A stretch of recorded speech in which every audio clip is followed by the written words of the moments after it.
Welcome to Fresh Catholic, a podcast for those who are converting, reverting, or simply want a fresh perspective of the Catholic faith to help them to open their hearts and minds to become closer to the love and goodness of Christ. My daily prayer is that I will be a bright light to others, to be filled with the love and light of Christ, so that when people look at me, they see Him radiating out from me for His glory. Hello and welcome. I'm Lori Balderas, and I'm so happy you're here. So next week is Father's Day, so I decided to do the complimentary episode to motherhood, and this one is Fatherhood. I want to give acknowledgement for the value and gratitude for all the fathers and also the men in my life. So Father's Day. How do you celebrate Father's Day with your dad or your grandpa or whoever?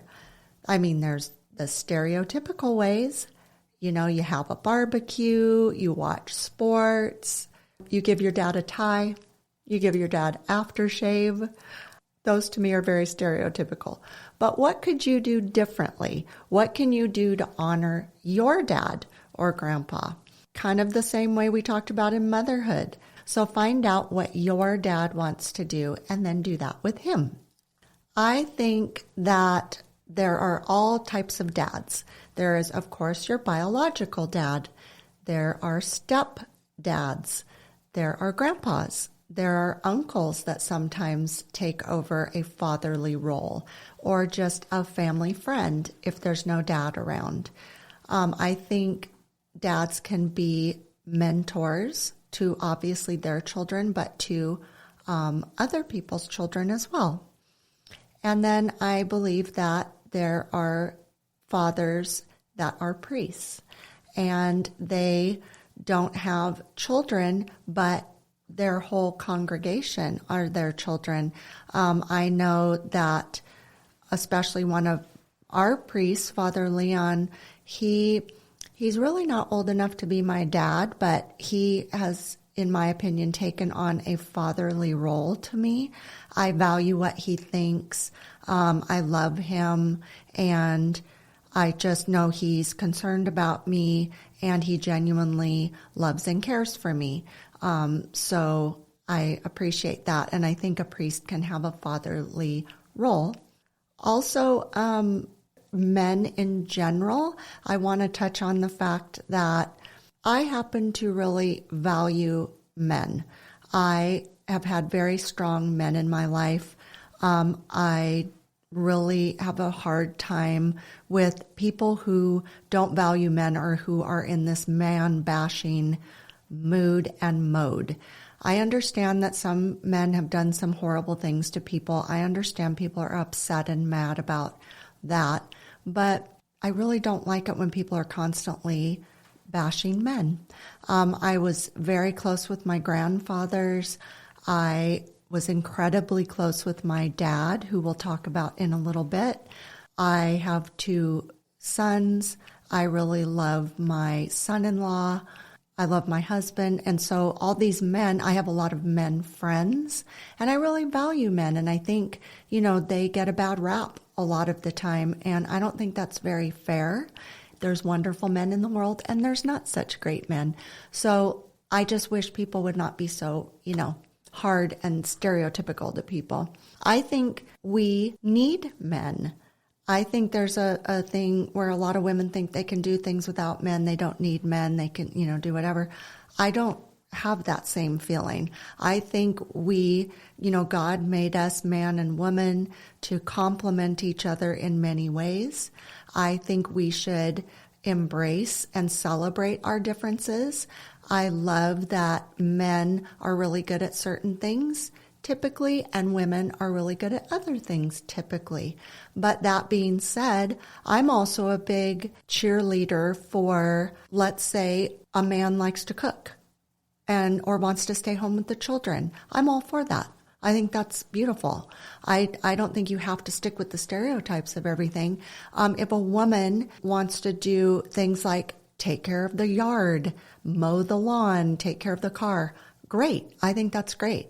But the point is, let's embrace and compliment each other. Let's lift each other up. Let's value each other's gifts, whatever those are, and be a team together. Like, even if you're not married with each other and you're just friends, celebrate somebody being a man. Celebrate just like you want to be celebrated as a woman. I just want to be a cheerleader for men because I think they get a bad rap most of the time, and I don't like that. So one of the things I was thinking of is, obviously, the father of Jesus is God, but he had an earthly father, which was Joseph. And Joseph was, according to the Bible, very quiet. He didn't say anything in the Bible. There's no recorded words of Joseph, but he was a soft and caring presence. And he took care of Mary and Jesus, and he was always there for them. However, he died before Jesus began his ministry. So there's not a lot about that in the Bible, but he was not around when Jesus died, certainly. So for Catholics, Joseph is the second greatest saint after Mary because only she knew, loved, and served Jesus more than Joseph. In 1870, Pope Pius IX declared Joseph the patron saint of the entire Catholic Church. I thought this was incredible news. I didn't know that. And I thought, wow, I've always thought Joseph was very special. I pray to him every day. He's in my little saint team that I ask for intercessions from. I always have gravitated to him. A silly reason is my son's middle name is Joe, not after Joseph, because I wasn't Catholic when we named him. I just like the name Joseph and Joe. I think it's a good, solid name. Anyway, he was always there for Jesus, and I think he's a good role model to adoptive parents or step-parents, certainly. You know, he really did love Jesus and Mary and took them on as his own. So I think he's a really good role model. So some of the fathers in my life that I really value are my son, Taylor, and my son-in-law, Forrest. They are very important to me because they're the father of my grandchildren. Forrest is the father of 5 of my grandchildren. He's married to my daughter, Kaylee. He just is a very hardworking, kind, beautiful father. I think he gives his children lots of love. I think he is there for them. I think I remember before he and Kaylee got married, he said he wanted to have 5 children. And so I kind of laughed about that at first, but sure enough, they have 5 children. So I know when she only had 4 and they were talking about being done, I thought, well, they're not done because Forrest Crane said he wanted 5 children. And they have 5 children, and I think he's an amazing dad, and I wouldn't want anybody else to be the father of my grandchildren with Kaylee. So thank you, Forrest. I love you very much. And Taylor, my son Taylor, my older son, he wasn't really confident in the fact he would be a good father, and it's just turned out that he's an amazing father. I'm so proud of him. He just loves those children. He is very hands-on. He's very loving, kind, and patient with them, and I'm just so abundantly grateful that he was given the gift of those children with Chloe, and God knew best, and they have been the biggest gift to him, and I just am so happy he's been given the opportunity to be a father, and I think he's gotten a lot of his fathering traits from his grandfather, my dad. One of the things that I also really appreciate about Taylor and Forrest is that they are really good teammates with Kaylee and Chloe. I feel like they are strong male role models to their children, and Chloe and Kaylee are very good mothers to the children. And I'm so just grateful that they are together. They're parenting these children together. I think that is the best way. You know, you should try to be a team together, and I just really am so happy that my children are parenting in that way. I think that's very beautiful and smart. My husband, Simon, is a really good father. He, to me, is not a stereotypical dad. I think he is very soft and kind and really talks through things with his children, and he really dives deep into their emotions and how they're thinking and feeling, and he handles things in a very non-confrontational, non-judgmental, non-forceful way. I think there's something to be said for that there doesn't always have to be a strong, heavy, harsh hand from a father. I think every father should be the father they're supposed to be. I think there are the strong fathers out there, and that's their personality, and that's the way they want to parent. And then there's people like Simon who handle things in a very different way. It doesn't make it wrong. It just makes it different. And I think that's fine. His children know that that's what kind of father he is. And I just think he adds a lot of value to his children's life. Now, let me see here. I was kind of thinking about this when I was considering this topic of fatherhood back in the old days. I think dads were very different than they are today. I'm not putting down fathers today, so please don't come after me. I'm just saying men back in the day were very hardworking. They were away from the home. The mom definitely had her role. She stayed home with the children. The dad would go to work. The dad would come home. He wasn't as interactive with his children, I think, typically. I think they kind of had very different roles back then. And consequently, I think a lot of people that are, say, 10 or 20 years older than me, and then my age, and maybe soon after my age, and I'm old, but you know what I'm saying. The people today, the dads today, are products of how they were parented by their dads. And I think some of them really struggled with the way their dads parented them. I think they didn't feel understood. I think they felt like they had to really do pretty intensely masculine things and be just like a mini-me of their dad. And I don't think they felt very accepted sometimes. And I think that that's too bad because it just had a lot to do with the times and how maybe those dads were raised and what was typical for that time period. It doesn't mean that however your dad has parented you, you're stuck with that way. You can always switch what you're doing. If your dad raised you in a very aggressive, harsh way, you don't have to be that way. You could do it a different way. Be your own kind of dad. Do what you think is important. Wow, I wish my dad would have done XYZ with me, so now I'm going to do those things with my kids. Be your authentic self to your children so that they can learn from you, your interests. What do you love to do? The odds of one or more of your children wanting to do what you're doing with you are extremely high.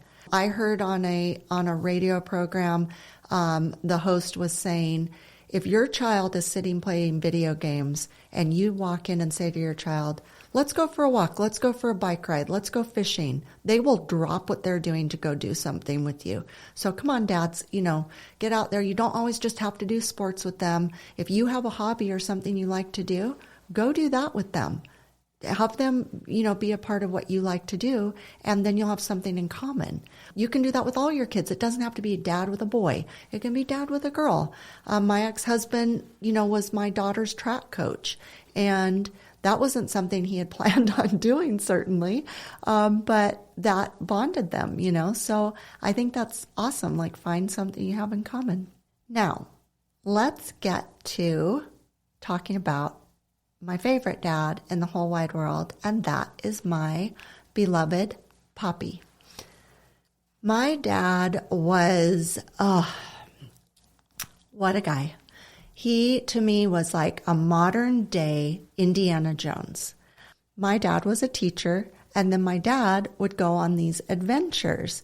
And so originally he would take boys on trips to Europe and do kayaking. And then it morphed into going to the Amazon jungle, and he would live with the headhunters, and he would take groups of people there, and he would literally live with the headhunters. And He would bring home these artifacts. He even brought home a monkey home to my brother one time from the Amazon. So he would go have these adventures, and then he'd come home and be a teacher, and he was a taxidermist in his spare time, which brought in a lot of extra money. And we would go on trips, and we lived in Fiji and Samoa for a short time and lived with the natives.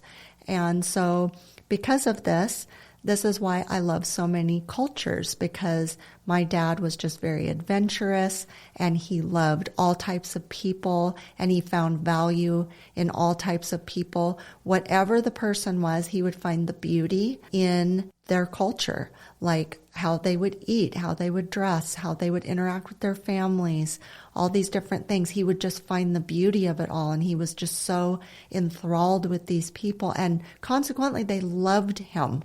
Like everywhere we went, people loved my dad. He was so intelligent and just engaging, and this was just a wonderful way to learn how to not be racist or how to not be, look down on other cultures or people.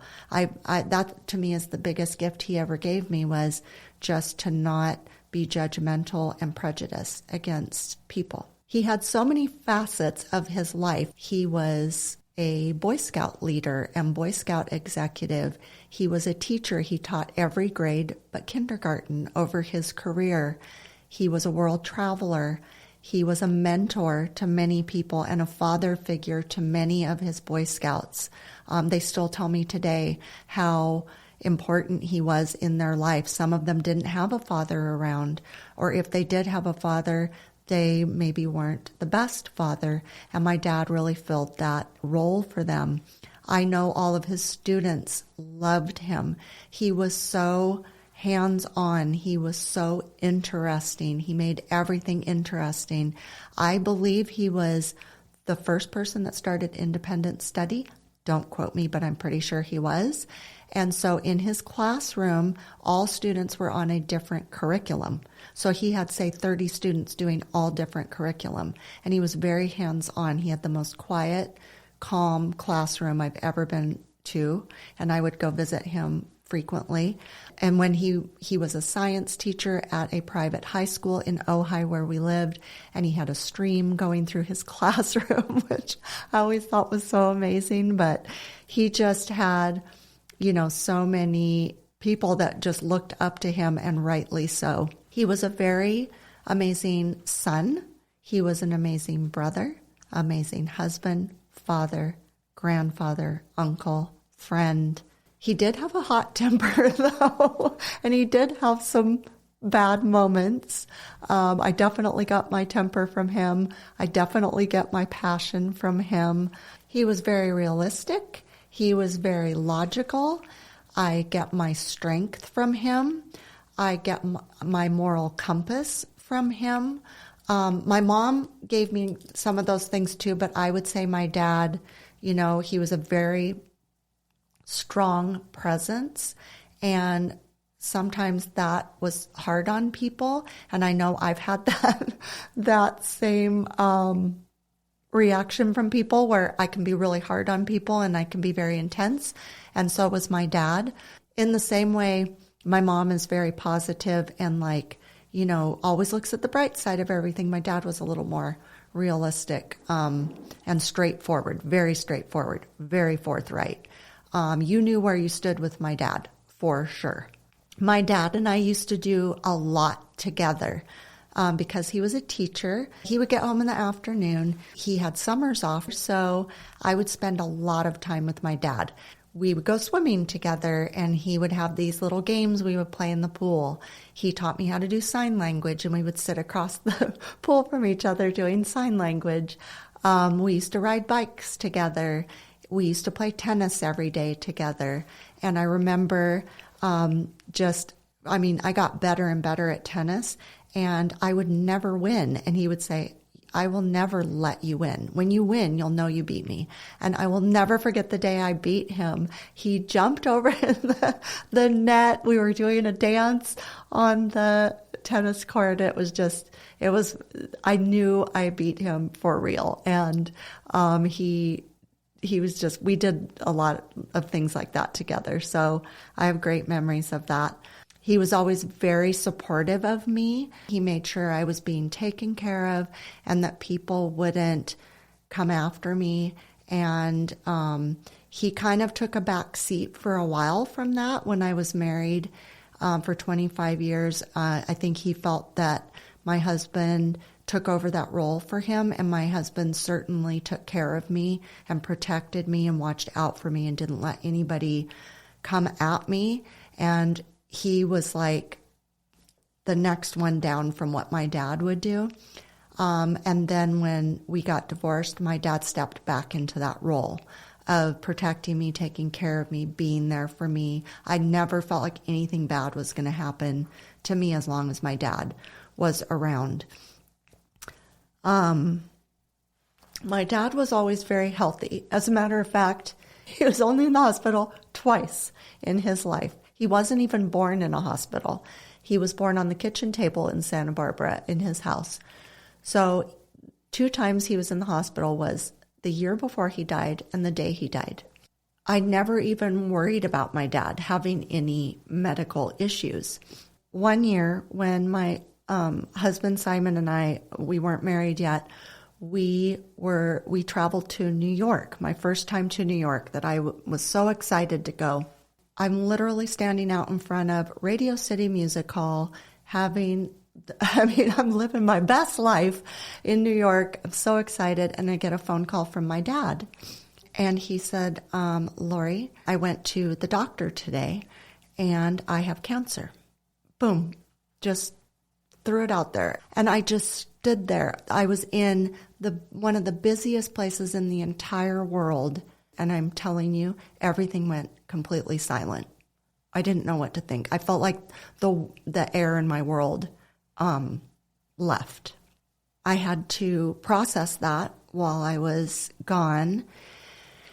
And when I got back, my dad lived about another year and a half, but he very much started sliding downhill rather quickly, lost a lot of weight.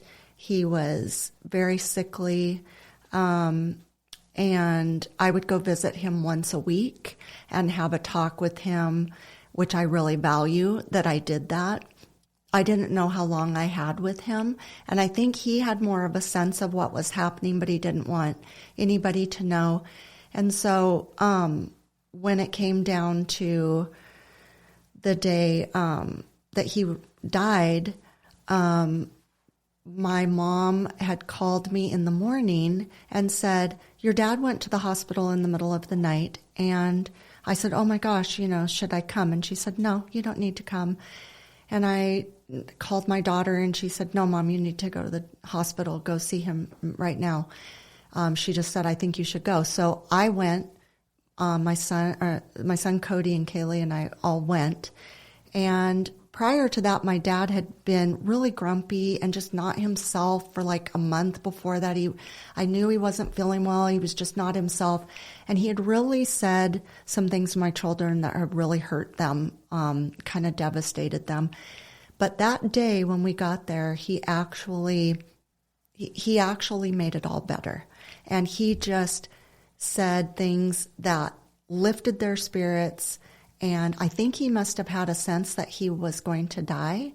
And I think he knew enough that he wanted to make his relationship with them end on a high note. My dad was in intensive care. The entire family was there, minus maybe a couple of people. And I just really wanted to go have a last moment, me and my children and my dad.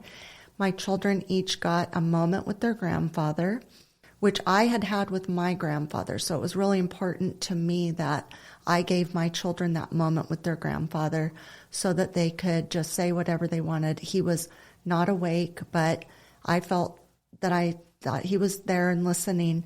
So they each had their moment with their grandfather, which I think was invaluable. And I'm so grateful for that. Then when it was my moment, I just leaned way down. My son said that when I said, hi, Poppy, it's me, it's the only time my dad kind of moved. And so I knew, he knew I was with him. And I just thanked him for being such a good dad that I remember saying, I don't know what I'm going to do without you. Who's going to take care of me? And I just kissed him, and we all left. And he died a few hours later, but I didn't want to be there for that, and I didn't want my children there for that. I think we said our goodbyes and left. We'll be right back. Rising anti-Semitism. New generations redefining how they connect with Jewish traditions. Changing dynamics among Jews around the globe. Take a deep dive into these topics and more on Mosaic, Exploring Jewish Issues, the podcast brought to you by the Jewish Federation of Palm Beach County. Hear from the thought leaders, politicians, scholars, and artists at the forefront of Jewish life today. Subscribe to Mosaic, Exploring Jewish Issues, wherever you listen to podcasts.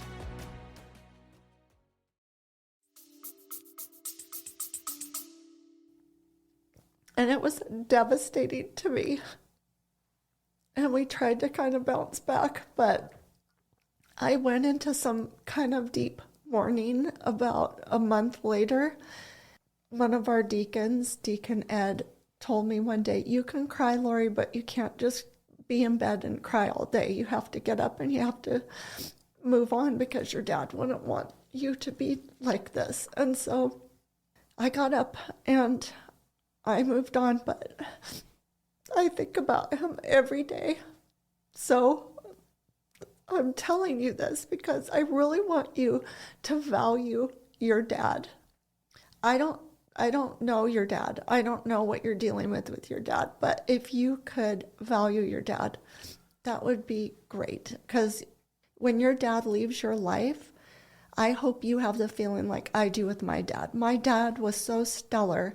I don't have any regrets with my dad. I don't have any unfinished business. I feel like I knew everything I needed to know about my dad, and I know he loved me, and I don't wonder anything about my dad. And I know he knows how much I loved him, and I just feel so happy that he was able to lead this life where I don't think he did anything to be sorry for. And so that makes me very happy. I was just so out of sorts and just in such a fog and so confused. I wasn't quite sure what I was supposed to be doing. I was just so reliant on him and really counted on him, and suddenly he's gone. And so, it really did shift my focus on relying solely on God, putting all my faith and all my security in what God was going to do to protect me and guide me and help me. And it took me a few years, actually, to come to the realization that I can't count on any humans. I can for certain things, don't get me wrong, but, my dad was kind of my end-all be-all, and that was great for the time. But when he left, I think it really forced me, not in a bad way, in a good way, forced me to realize that God is actually my safety and my security, and he is the one taking care of me and protecting me always. I can't always count on humans, but I can always count on God. And I don't want to say my dad was in the way. That's not what I mean. But I definitely was relying on my dad. And I should have known that my dad is not eternal. No human is eternal. But God's love and protection and security for me is eternal. And that's who I give my whole life to. And that's why, is because he can never fail me. In between the time my dad died and his memorial service, it was an incredibly long time, in my opinion. It was like 4 months, and I wish we could have done it sooner because we were all kind of reeling from his death, and we needed some closure. And so we had his funeral, which was really nice.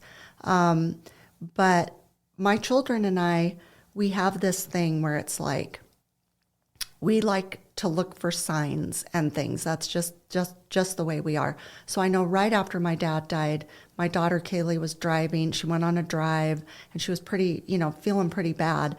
And she saw a family of deer and she was like, oh, I know that Grandpa sent me the family of deer because, my dad was very much a naturalist and very into nature and things like that. So she felt really comforted from that. And I know that my dad had a very specific smell that, like, he had this certain aftershave. He smoked a pipe. So, when we smell certain tobaccos and everything, it makes us think of my dad. And my daughter will smell her grandfather. Sometimes she'll catch a whiff of Grandpa in her house, and it brings her great comfort. I know we've always thought we always think when we see a hawk, my children and I, that it's my dad. So like we have this thing where I'll be on a walk and I'll see a hawk and I'll go, hi, Poppy, I see you there. I know you're with me. And sometimes he's in the strangest places, honestly.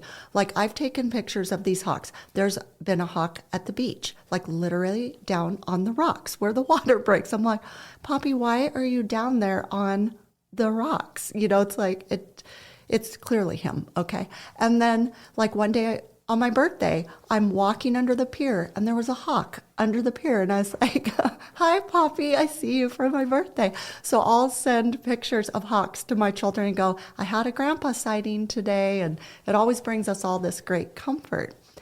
Even sometimes I'll go to my mom and dad's house, and my dad had a closet there and his jackets were in it and his tobacco for his pipe. And when I open the door, it still smells like him in there. So sometimes I just go in there so I can just get a sense of him. So maybe it sounds silly, but I just miss being around him. But his memory is just so strong with me. And I know that my brother and sister and I have passed down, stories about him to our children.